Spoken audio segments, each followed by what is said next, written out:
Hello, Hello and welcome to Nightmare Nation, where we try to scare you with scary stories of things and places and people and events Yes, from around the world where scary around things the have world. happened. Maybe Yes. space. I don't know. Maybe there are ghosts in space. There are aliens in space. There are aliens. There's plenty There's of probably dead aliens, which means there are dead alien ghosts wandering through space, waiting to possess all those astronauts in movies that get ejected from their ship and are just floating in space. Exactly. Then they get possessed by the alien ghosts. Yep. They have their own planet out there and everything. Oh, fun! A little alien planet. I'm gonna go to that alien ghost planet. Gosh. Guys, what? To show you a video that Allison, she's my sister-in-law, showed me of what aliens actually are. And it's a video of baby owls in an attic, and they literally look like aliens. Cute! I love owls. They're terrifying, Aww. And they look like aliens. So there are some baby animals that are just really, really strange looking. Yeah. Birds are very scary when they're babies. Gross. They're just I love birds. Non-feathered, gross. Like naked baby dinosaurs. So floppy and wrinkly. So welcome to our podcast. So tonight we have a different place for you. It's a forest. Mm-hmm. We want to preface this by saying it could be a little intense maybe for some people. We won't go into the gory details of what happened. Sure. Just because we don't want to glorify this, and I know it's a tough subject for a lot of people.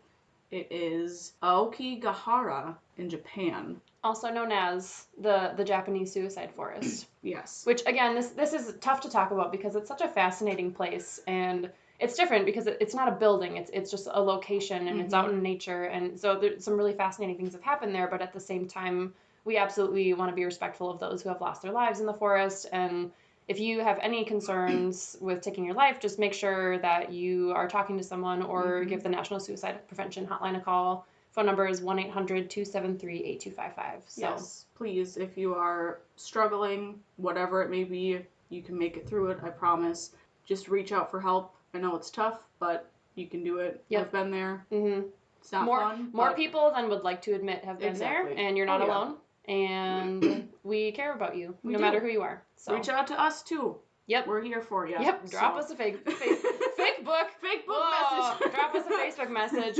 We try to be supportive people. We're both psych majors, not that we're qualified to give you therapy, but we enjoy hearing about people. Yes. So, yes. On that pleasant note, here we go. Obviously, since it's a forest, there's really not a whole lot of, history for a forest. I obviously don't want to go into too much detail about what has happened there, but I'll just give you some statistics. So... And there's some really interesting, legends that have to do with the forest, right? Yeah, absolutely. So it's got a fascinating history from that perspective. So I think I heard about this forest on... I think they had, a documentary on Travel Channel or something. I don't remember. But it's... Obviously, it's a forest in Japan. No way. Yeah. I'm so surprised by that. It's called the Suicide Forest because a lot of people have gone there to either attempt or actually commit suicide. So police in Japan have done multiple things to help with preventing suicide and preventing people from going in there, excuse me, to do that sort of stuff.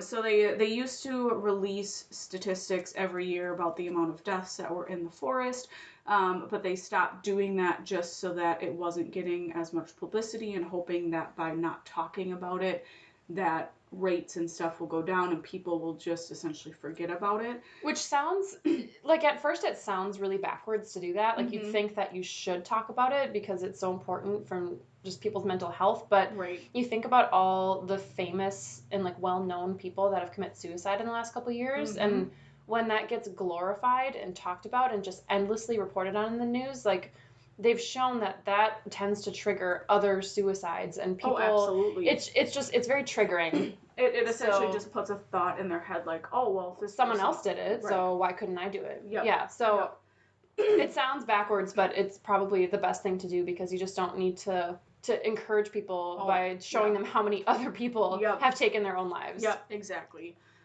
So it was back in 2003, they reported 105 bodies found in the forest. Obviously, this isn't necessarily all suicides because of how dense the forest is. Many, many people, just like hikers who are in there, can get lost and die. So, I mean, it's kind of a... It's like a directional estimate, right? Yeah, exactly. Just number of bodies, not necessarily suicides. Yeah, yep. And then in 2010, it increased and police recorded around 200 people who attempted and only 55 actually committed the act. Oh, wow. So a good number of people ended up living. Yep. Okay, that's good. So that's kind of the extent of what I want to go into with that. Yeah. So just some statistics on it.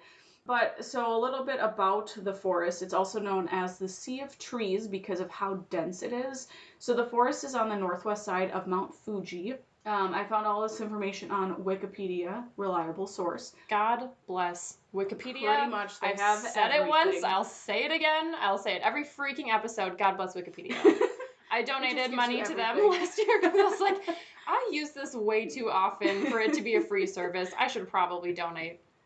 So it is lying on 30 square kilometers of hardened lava, which came from the eruption of Mount Fuji back in, it was like 850 BC. I always forget that Mount Fuji is a volcano. Yeah. Cool. Yeah. So it's a big eruption. And then on the western edge, there are several caves that fill with ice in the winter. Oh. So they have some fun little caves, and I'm sure it's like beautiful down there too, just with all of the trees and foliage and bushes and grass. Foliage and bushes and green beautiful stuff. And nature's pretty neat. Nature's so neat. Really though, I mean, the pictures of this forest are stunning. It's beautiful. Like if it didn't have such a creepy connotation, I'd definitely go there for a hike. Absolutely. Yeah. Well, I mean, you're going to Japan. I already told her that she can go see it. And she's like, no hard passes. Yeah, I mean, I definitely plan to like go to Mount Fuji and I want to hike the whole mountain, but whether or not we actually go to the suicide forest, still up for debate. Yeah. But so obviously it's a popular destination for tourists and school trips as well. Sorry, do you know if that's because of all the suicides or is it because it's so close to Mount Fuji? My guess is probably because it's so close to Mount Fuji and just probably, I mean, maybe it's like biology classes maybe going out there. Oh, sure, with the lava. Something with like lava and the plants. Okay, and that makes sense. Nature stuff. Sure. I didn't read too far into that. Yeah, no, that's fine. I was just curious. Yeah. So because it is on lava, I kind of found this super interesting. And because the lava and like the rocks are so porous, it absorbs all of the sound. So it's a very, very quiet forest. Creepy. Yeah. I don't know if I would. Forest in general creep me out, and having it be like essentially a silent forest. Yeah, that's super bizarre. I don't know. Yeah. It's weird. Unnerving. Yeah. So I didn't know that was why it was so quiet, because I read too in a bunch of articles that people say it's like unnaturally silent there. Yep. But I didn't realize that it's because all the rock is absorbing the sound. That's fascinating. Yeah. Silly lava. This is your like National Geographic like science-based episode. Totally Education. Biology major by Wikipedia. Show this to your kids. It's educational. They'll figure it all out. Kids love educational suicide forests. Anyway. So obviously talked about how dense the forest is. So people who just go in to hike, they obviously have trails in there that you can just go and hike so you don't get lost. But there are people who go in and like do their own little walks and stuff. And for them to not get lost, they use tape to track where they've been. Because if you get a compass too close to like the ground, or if you're holding it at a certain level because of the rock and the lava, it interferes with the magnetics of the compass. Magnets? Yeah. And so it makes it all wonky. Oh, interesting. And also I read that it interferes with like cell signals as well, and like GPS. Of course. You're lost in the suicide woods and you can't call for help. Go figure. Yep. So. Oh, creepy. Silly lava. So yeah. Silly lava. So they use tape so they don't get lost. And so you can see lots of wildlife in this forest. Sure. They have Asian black bears. What? They have bats and mice and deer and fox and boar and wild rabbits and small Japanese Oh, I can't read my own handwriting. Anna's like leaning into her notebook like a 90-year-old woman. Oh, that's moles. And moles. I was trying to write an M and I wrote an N instead, so I wrote a little curly Q next to it to try and write an M, and then it just looks like CNOLES. Knolls. Love those Japanese knolls. Fascinating. So they have moles. That's cool. fun. That's fun. And there's Japanese mink and squeals. Squirrels. Sweet baby squirrels. A baby squirrels. That's adorable. Yeah. So fun things there. So kind of going into more of the historical reputation. Reputation. Words are really difficult tonight. Well, I just snorted, so. Holy buckets. With its historical reputation, there it is. It is a home to ghosts of the dead in Japanese mythology. So there are two mythological stories? Myths. I think that's the word for a mythological story is a myth. I was trying to think of the other word.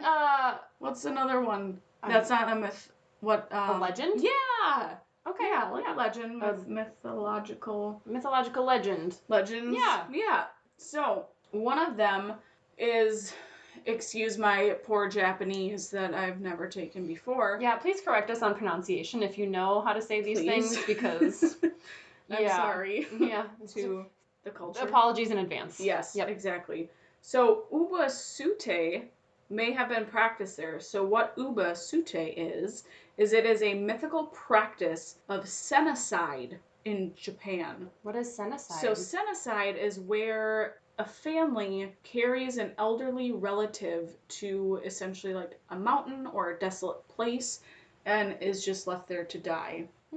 So like insane asylums in the U.S. for most of our history. Yeah, and you just dump your old people. Yeah. Midsummer. Oh yeah, when they drop. Spoiler alert. Yeah. Old people get thrown off a cliff. From a cliff. Well, yeah, they jump willingly because they hit 70 and it's their time to go. I think it was 72, right? Was it? Yeah, probably. And that's super creepy too, because that movie was based on actual practices in Sweden. Yes. I think yeah. Yeah, because everything that they did was like rooted in some form of ritual practice that they actually did. So he's obviously it's exaggerated for the movie, but absolutely. Yeah, it's curious when you get into kind of these rural areas where they have a lot more like folklore and traditions like that. You know, nothing in the U.S. is that old, so we don't have traditions like that, and that's fascinating. So weird. So that was something that like was culturally accepted, or was it like when you just didn't want to deal with your elderly parents anymore? I think it was culturally accepted once they got to a certain age. Got it. Then it essentially if they're not able to fend for themselves, I guess, to just bring them out there so you don't have to care for them and they can die peacefully. Go. I mean, I feel like that really wouldn't be peacefully. Well, because you're probably starving and. Yeah, it sounds kind of awful, but I don't know. So, tough one. I don't think I could ever just send a relative out there and be like, "You're done. Bye. See you later." So bye, Grandma. Yeah, right. Oh, that's awful. Yeah, so that's where kind of a lot of like the ghost stories and spirits hang out there and stay there. Pissed off grandpa's like, fuck you guys, you left me to die. Exactly. I'll haunt you. And I mean, a lot in Japanese culture, I believe, that if your body isn't rested properly, if you don't have a proper burial, then your spirit is stuck wherever it is. Mm-hmm. Like, I feel like they have a very intense culture around having those proper burials and doing the right thing with bodies in order for their spirit to be able to move on. Sure, yeah, just in general, a lot of, like, sacredness around the body and spirituality. Yep. Yeah, sure. Yep. So there is a second myth that is called Yurei, I think? Yeah. Yeah, it's Japanese for, like, angry ghost, right? Yeah, so it's in Japanese folklore, and it is the Western notion of ghosts. So essentially just... the Japanese equivalent. Yeah. Yeah, sure. Yep. So they're just thought to be spirits kept from peaceful afterlife. So they're just stuck. So would those be probably the people then that committed suicide in the forest? It could be. Yep. Yeah. Them and then the ones who are subject to their family members leaving them there. Senocide, did you say? Senocide. Senocide. Yeah. Yeah. Yep. Mm-hmm. So that's pretty much the history of a forest, because it's a forest. It's just kind of there. It's there.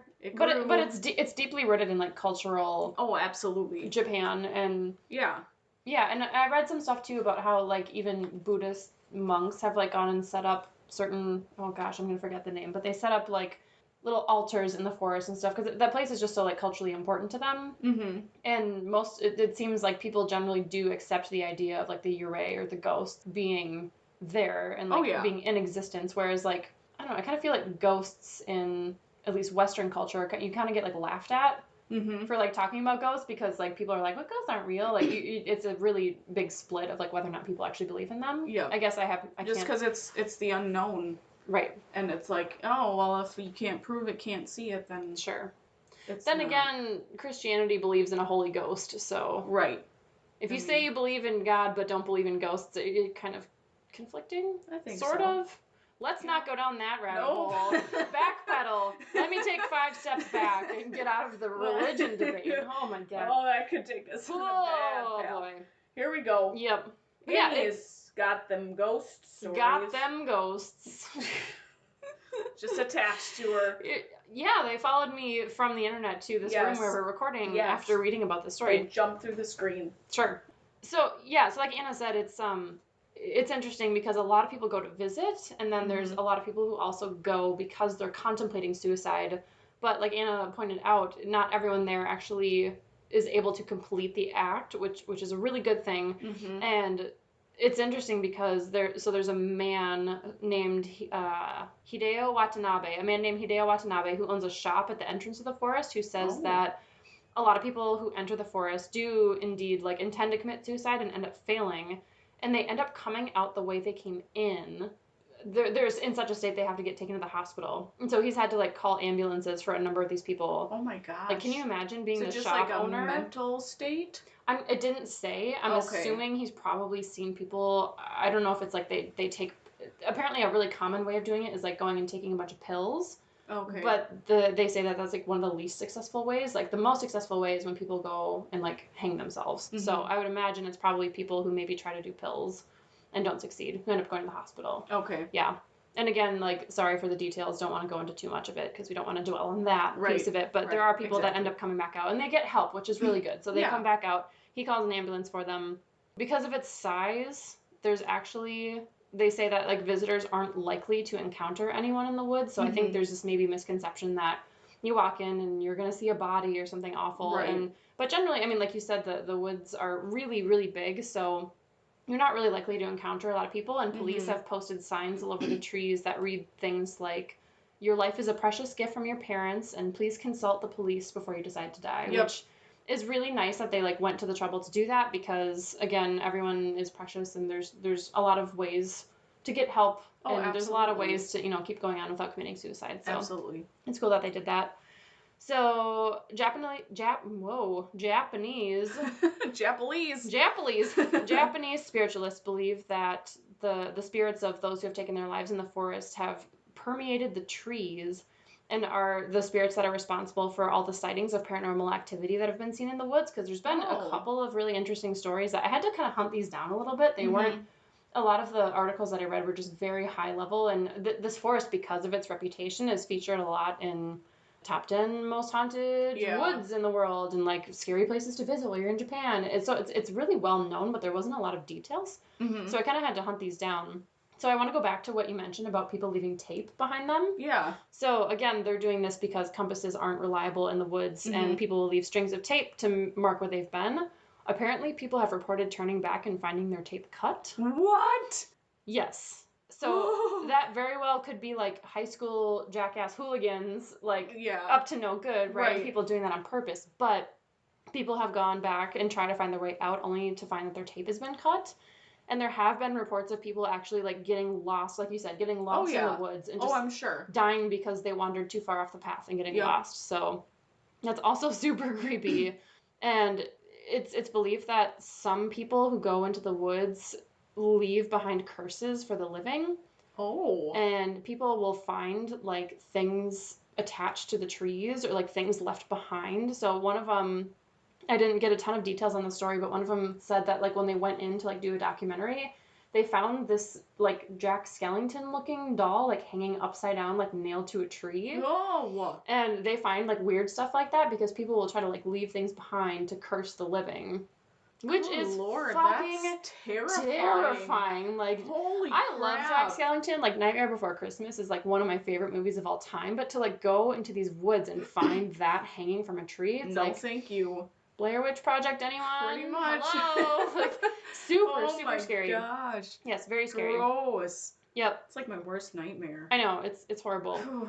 Oh, yeah, okay, and this is what I was saying about Buddhist monks. They have set up altars to try to basically combat all the evil spirits that are in the forest. Okay. And they believe that some of those spirits actually draw in people to kill themselves. Some of the monks believe that that's why so many people take their lives in the forest, is because there are evil spirits there that draw in people into the forest. Really? And almost like possess them.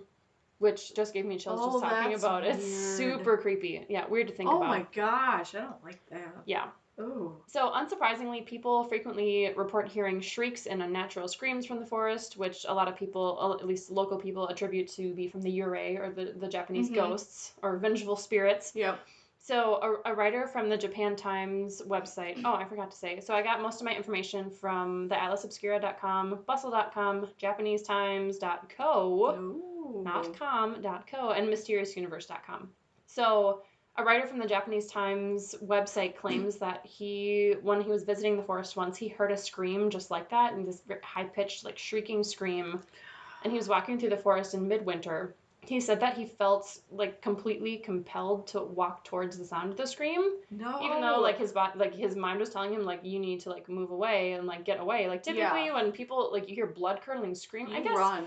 I guess a lot of people's natural inclination would be to go towards the sound of the scream. Nope, I just run, because you don't know what's there. It could be some killer on the loose, some Yeah. weirdo with a knife ready to stab you. I don't know. Yeah, it's like, Nope. bye, bitches, fend for yourself. See ya. Sorry. Remember in that situation, I'm running. Nope, the fuck out of here. That is precisely what I will do. And this is why we're not going to go hiking in the woods, because Yes. I would get attacked by a murderer and Anna would leave me behind. Exactly. That's why we only hike during the day. Yep, exactly. So. Well, I don't know if this was a day. I'm assuming probably not a lot of people go here hiking at night. I would hope not. Unless they're terrifying. trying to find paranormal stuff, which people or have done. trying to just get lost instantly. Yeah. So. Yeah. So I don't know if it was day or night, but it was midwinter, and he felt like he was being compelled to walk towards the sound of the scream. And when he got there, he found a man in his mid-50s lying up in a bed of leaves. Oh. Curled up in a bed of leaves. So he was basically lying on top of like some spare clothes, and it was a man who had clearly been dead for a while. And he had some like prescription pills and beer cans around him. But the reason this was so creepy is because he was like, I heard the scream coming from this exact spot, and this man had clearly like been dead for a while. I just got chills. Yeah, it's really sad. And like, poor guy who felt like, you know, when you're in your mid-50s and you feel the need to like go end your life, it's really, really tragic and horrible as well as scary. So, oh my gosh, it's really sad. A hiker also reported reported a story of a time when hiking with a friend when he noticed that the forest suddenly became unusually calm and quiet, which could be lava. Like I was gonna say, damn lava. Just why do you have to be so porous? So goddamn porous. Gross. So I don't know if it's because of the spooky lava or if something weird happened. Spooky lava. Spooky lava. So I'm going to refer to lava now. Yep, it's so spooky and quiet. So, and absorptive. Yes. Absorbing of sound. Absorbent. Why do all those weird words sound wrong? Okay, so back on track. I'm not back on track. So I'm not sure if it was just because of like the actual like nature of the area like you described, or if something like weird or paranormal happened. But they said they turned and noticed what they thought was another person walking through the woods. Gosh. And which, I mean, totally could be, but. Right, but again, like the forest is so big that apparently running into other people is uncommon. So again, not impossible, but generally uncommon. And the person who reported the story said, this is in quotes, "We thought that this was another guy out there, but then we noticed that there was no detail to this person, no color. It was as if I felt it was a he, was just a shadow without any features at all. He also seemed to be following us, but he was way off the trail, just out in the trees, and there was not a sound of footsteps or crunching leaves. Go, stop. Yep. No sound, probably because he was floating. Go. That was me, not the quote. Back to quote. This was strange, but it got stranger when I watched this figure pass behind some trees. I expected him to come back out from the other side of the trees, but instead he was suddenly about 10 meters ahead, as if he had just teleported. Gross. Gross. Yeah, that's a good way to describe it. There was no way anyone could have covered that distance without me noticing it. After some time of this, the strange intruder stood there watching us and then faded away before our eyes. My friend and I were quick to head back. Oh, I have so many chills. I know. My legs just started tingling. Oh, gosh. Another witness who was out hiking had another paranormal experience where a woman was hiking with her two friends who claimed that they had already passed a couple of objects on their hike, like a single shoe lying on the ground and a doll off in the bushes. A couple of dolls. Really terrifying things like that. We should do the, Isla de las Muñecas? Oh, the Isle of Dolls in Mexico? Oh my god, okay. Oh, perfect. Sidetrack, but we're totally doing that. Back on. Okay. We heard what sounded like a woman weeping. Oh my god. I'm so bad at reading. We heard... Words are tough tonight, They're so hard. We heard what sounded like a woman weeping. It was very strange, but got more alarming when it seemed to be actually getting louder. Oh. We thought it might be someone out there in trouble. See, Anna, don't follow the weeping voice. I never will follow the weeping voice or screeches. I will run the opposite way. Will run. It was odd. Okay, sorry. We headed off into the trail to see if we could find this person. It was odd because we made our way to what we thought was the source of the crying, and it seemed to be moving further away from us, leading us deeper into the woods. Stop it. Have you seen In the Tall Grass yet? No. On Netflix? No. Okay. It was kind of weird and wasn't overly scary, but it's basically about these people pulling over on the side of the road because they hear screams and cries for help coming from the tall grass. And then guess what? Everyone gets lost there forever. Well, duh. Yeah. Don't be freaking stupid. Sorry, I didn't spoiler alert that. But the Stephen King book has been around forever, so I guess it's not that much of a spoiler. It's your fault you haven't watched it or read it. I mean, that's the entire trailer is basically about that, so it shouldn't be that much of a surprise, but it was a decent movie. So basically they're getting lured into the woods by this weeping woman. Making it all the scarier was that the crying seemed to get more desperate and more anguished as we pursued it. We called out to whoever it was, but they didn't respond. They just kept crying. We got pretty deep into the woods, this crying eluding us the whole time until we finally seemed to be getting closer to the source. The crying got louder and louder, and we knew we were almost there. And suddenly it stopped. Just stopped altogether. We were a bit bewildered, and then my friend sort of gasps and points. And there, hanging from the tree, was... Guess what? A doll? No. A person? It was a person. Oh. I'm not going to get into the details because I don't want to be disrespectful, but there was a person. So they found a body, essentially, and they basically left as soon as they could and contacted the authorities. So they basically thought that maybe it was the voice of whoever they found was leading them to help find their body. Oh. Terrible. Gosh. Terrible. So the last major one that I found was a lot of people in general report the sensation that when they leave the forest, they feel like something is following them back out. Like they get this kind of sense that some spiritual energy is following them. Mm-hmm. And one man in particular who visited the forest with his wife claims that the whole time he was there, they felt like someone was watching and following them. And it got to the point where his wife was getting panicky and she felt like she couldn't breathe and she wanted to leave. Oh my gosh. And so they turned around and left, and even after they left, his wife was panicking and hyperventilating and saying that she felt lightheaded. And so this could totally be something medical and not related to... But it could be to the magnetism in the forest as well could affect people. And maybe elevation too, if it's close to Mount Fuji. There could be a lot of reasons why she'd be feeling lightheaded and out of breath, but he said that even after several days after they got home, she would fall into these weird trances where she would be unresponsive and have no memory of the episode at all. Oh my gosh. And she would talk in her sleep about people that they didn't know, and he said that her voice sounded really weird, it didn't sound like her at all, and he was convinced that she was being possessed by something that followed them out of the woods. Oh, it wouldn't surprise me. It wouldn't surprise me, but also it sounds like that could be something totally medical and completely unrelated. So I could see it going either way, but it's still creepy. So basically, I don't really know what happened to her after that, but he was definitely freaked out that his wife was trying to be possessed. Oh my gosh, by talking about people you a don't forest know. demon.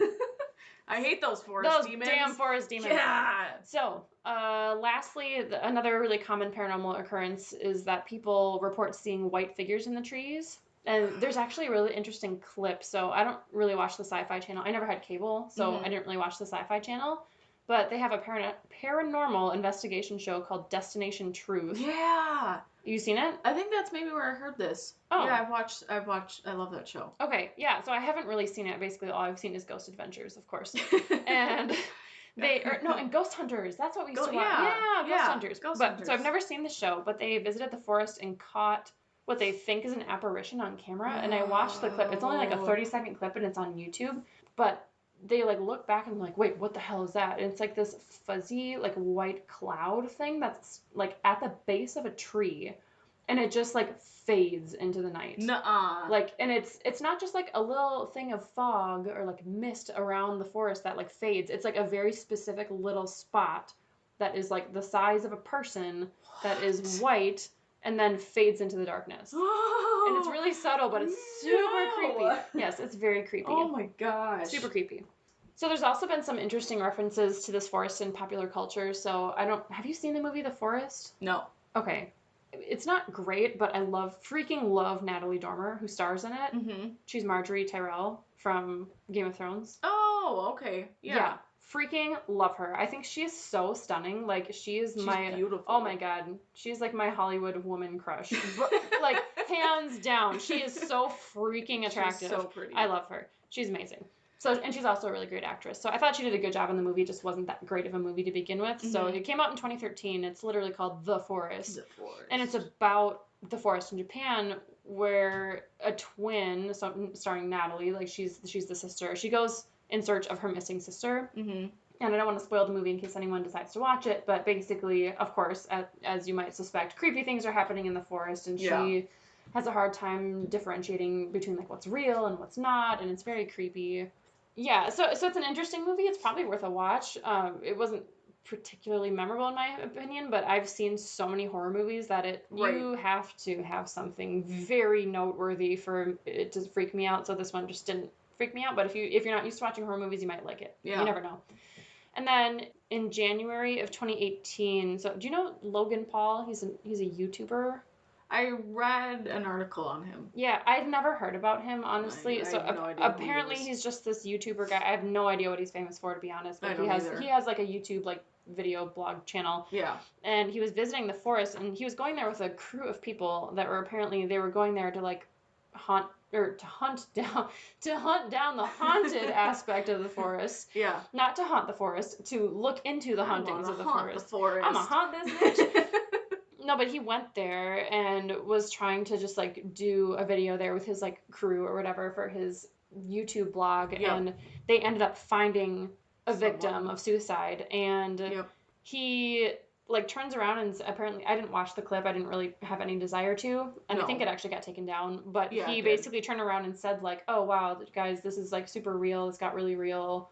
You know, and he did say he urged people like if you're having thoughts of suicide, like make sure you get help. But then it like goes on to all of them just kind of like standing around and like nervously laughing at each other, I guess, and go get help or do something. Yeah, so they did end up calling the police, but he basically came under a lot of fire for taking advantage of the suicide for publicity, and he ended up he ended up apologizing on Twitter to basically the world, saying like, "Wow, okay, I never meant for this to be like a money gain. Like I definitely didn't want to take advantage of who was clearly a victim and make it about me." Right. So he ended up apologizing for that. But so it's come up a couple times in big media ways, primarily like the movie and then the Logan Paul YouTube channel, which again I still have never seen. So no. Why would you think to even put that on YouTube? Yeah, like, you can't. No. That's someone else's. And like I saw, they have a really short, like 30-minute documentary on YouTube about a man who volunteers. He's basically on like a suicide watch, and he volunteers and he just patrols the forest. And when he finds people, he talks to them. It was really sweet. They had him on camera. They found a guy in like a yellow tent, and he goes over and talks to. They don't show the person or whatever, but they go over and he talks to them and was like, "Hey, are you okay? And he basically tells him, like, you can't be camping here, but I want you to know, like, can I get someone for you? Like, I just want you to know that, like, try to be positive. Everything's going to be okay. And it was really sweet because it's this elderly gentleman from Japan who basically just volunteers to kind of go around and help people in the woods because there are so many lost souls that go there. And it's really sad. Sure. Absolutely. It's really sad. So, but the documentary was very, respectful, and there's a way to cover this kind of material without having it be like, oh, look, I'm posting this video of a victim on YouTube, which is really awful. Yeah. So. Yeah. Whew. So, are you sure you don't want to go visit? Maybe pretty get possessed by a spirit? No, thank you. The Uray sound great, but porous lava. The spooky lava. It's so spooky. It's so spooky. And then you can bring some of it back, and then a spirit or demon will attach to it. And be haunted by lava. And then your house will be haunted, and then our podcast would be a live documentation of hauntings all the time. Gee, that sounds fun. I can't wait to be haunted by lava ghosts. Gee, Mom. Gee. That sounds great. Great suggestion, Anna. Sounds fucking awful. The way you said that makes me think of Rick and Morty. Have you ever watched that I've never seen that show. Oh my gosh. I've heard good things. Morty every time. Gee! Just the way he says it. Oh. It's so funny. So like me. Yeah. Except for you. Gee whiz. It's really funny. Okay. You need to watch it. I've had people tell me it's good. I have yet to great. see it, but... Pretty funny. Anyway. Here we go. Back on track. Segment time. Back on track. Last segment. Here we go. We have a story. Sort of. It's really short. Send us your stories. Send us Nightmare Nation 19 @gmail.com. Jinx. You owe me a soda. No, I don't. Glass of wine. You have a glass of wine in more. your hand at this moment. Don't ever drink alcohol. Great. Take a shot before the show. I never drink alcohol. Just let me get sick my mind really quick. Okay. All right, here we go. Yes, so send us your stories. We want them. Yep. nightmarenation19 @gmail.com. Do it. It's great. We like reading your stories. Okay, so this actually came from someone that my husband works with. Well, he doesn't work with him, but it's someone at the same company as him. Yeah. Not that matters. So this particular person sent in a story about how they grew... Okay, here, and I'm going to read in quotes now. I grew up close to the Outer Banks of North Carolina. Lots of stories from the early days of the colonies there. Like the horse hoof prints from when a man was supposedly racing the devil. And the devil... What? Oh yeah, here we go. Horse hoof prints from when the man was supposedly racing the devil and the devil was winning the race. So the guy kicked his horse and shouted out, take me as a winner or take me to hell. The horse dug in his hoofs and bucked the man off where his head hit a tree and killed him. What? Yeah. So this has got to be totally folklore because I'm pretty sure people don't actually legitimately run horse races with the devil. I hope not. But legend is that until the tree died, it had a lock of his hair still growing out of the tree where his head hit it. And to this day, the hoof prints are still there, which I can attest to. Which I can attest to because I've seen them. Nuh-uh. They were on the property of a friend of mine in high school. What? Did he take a picture? No. But then he said, tell your wife to Google Bath, North Carolina, also home of Blackbeard. Famous pirate, I guess. Oh. Yeah. Pirates. So. She Googled. I Googled the shit out of. Googled the shoot. Yes. Here we go. Okay, so Devil's Horse. Okay. Devil's Horse hoof prints near Bath, North Carolina are a series of small saucer-shaped depressions reportedly in existence since, get this, 1813. Holy crap. They have been there. Is that like the portal to hell? If all the places in the world, it must be because they've been there for 200 years. Holy shit. Over 200 years. It's 2019. I can do math. So, Good job. Measuring 4 to 5 inches deep with sloping sides from 6 to 10 inches, the holes remain the source of one of North Carolina's most famous and enduring mysteries. What? Legend relates that on a Sunday morning about church time, so this is the legend again, Jesse Elliott and some companions planned to race their horses along the main street of Bath. Elliott mounted and spurred his horse, and as it raced off, he leaned forward, shouting in its ear, "Take me in a winner." Oh, no, he did write that. I thought it was a typo in the email. It was totally correct. "Take me in a winner or take me to hell." Promptly, the horse dug in its hooves from the soft earth, throwing Elliot against a tree and killing him instantly. Some believe that the horse was actually the devil himself in the form of a horse. Oh, Lord. Which is so creepy because I feel like That's what you see him as. Yeah, and I feel like he's often represented as, like, a goat. Yeah. Right? With, like, the cloven hooves or whatever. But horses, too. What is it about, like, bovine type, like, farm animals? Like, goats and horses and... I don't know. They're just creepy, I guess. I think goats are cute. They're adorable. Maybe they do scream really weirdly, though. Okay. Maybe they have, like, some... I mean, like, horses, I feel like they have more of a connection with earth and nature. Well, they're so smart. Animals. They're so emotionally and, like, mentally smart animals. They're very... Yeah. It's different than, like, a squirrel. Exactly. Right? Where they're like, I need food. All I care about is nuts. And horses actually have, like, emotional capacity. Yeah. So. That could be. Wow, I'm getting off track. I don't know. Oh, okay. Here we go. Tradition maintains that the holes, located just off of North Carolina 1334, that must be a highway or something. I'm assuming so. About 3.3 miles west of Bath, have survived every known attempt to permanently eradicate or alter them. Although the holes are located at the edge of a forested area, no vegetation grows inside them. None of the pine needles from the thick mat surrounding the holes ever remain in the holes themselves. On their way to school, children have deposited various kinds of debris in the depressions, only to find that the holes are empty upon their return from school.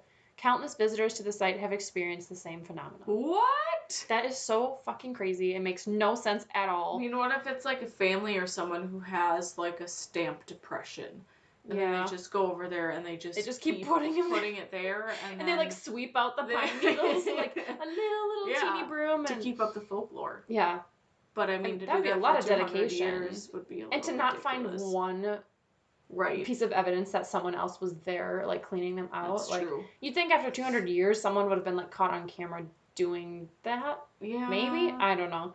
So scientists have actually conducted studies at the site to provide an objective explanation of the holes, and among the most popular theories are that the depressions are vents for a subterranean water pocket or the result of salt veins. What are salt veins? I have no clue. Personally, I like to think that they're the devil's hoof prints. Yes. Because that's way fucking cooler. Salt veins make no sense. Than salt veins. Have the same print. Well, and what would that explain why the pine needles wouldn't stay in them? I mean, maybe if it's suctioning down. Suctioning down. Subterranean water pocket. Yeah. It's sucking water in, causing a hole. Yeah. Maybe. But I mean, let's just say if you're digging it out, or if you put dirt back on top of it, it would still do the same. Unless it's like a gaseous bubble underneath the thing. A gaseous but why bubble. Wouldn't they dig? I don't know. They probably see did. If there's something underneath it. Well, right, because it says like any attempt to like cover them or like permanently alter them has been thwarted. And these are theories, though. So yes, they're just theories. It's not proven. Did they even test it? Probably. I don't know. I have no idea. But I think we should look more into this because that's super, super interesting. That's super weird. And I was actually just watching a movie. I think I told you about this. There's a movie. Oh, what was it called? I think it was called Dark Was the Night, and I haven't finished it yet. Yes, we watched it. What? Yeah, so I was looking through. You and Ben did? Yeah. Did you finish it? Yeah. Because I asked Ben good? About it. It's weird. Okay. Because I told Ben about it, and he's like, and I couldn't remember what the name of it was, and he's like, yeah, it was that movie on Amazon Prime, and we watched it. What? Yeah. Okay, I want to finish it because this is really similar to this story. It was and this is a separately recorded phenomenon. This is different from this one, I think. I'm almost positive because this one was the devil's footprints where they found cloven hoof prints all over town across it was like a 30-mile radius or something. Yeah. And it was like going up to people's houses and going over hay bales and across people's roofs, like an impossible trail for any sort of like normal living creature to make. Was it based on a real story? Yes. It's based on a real phenomenon that was recorded. I want to say it was like either early 1900s or late 1800s. I can't remember, but it was separate from this story. Was it with two like cop guys? In the movie? Yeah. Yeah, there was a cop been involved. So that was based on a true story. It's loosely based on the phenomenon. Okay. But that was another thing that happened similar to this one where they found like footprints all over this town and they went for miles yeah. and no one was ever able to explain how they got there. It was like some winter they found footprints in the snow that went across like people's roofs and over hay bales and over obstacles and they just like So weird. they went up to people's houses and it's like freaking creepy and to this day there's been no like confirmed explanation. That's weird. I'm sort of talking out of my ass right now. I'm pretty sure that's the truth. But you don't know. It warrants another quick Google search there we probably. Go. So, all of the Googling. Yeah. So you guys tell us what your theories are about the devil's horse hoof prints in Bath, North Carolina.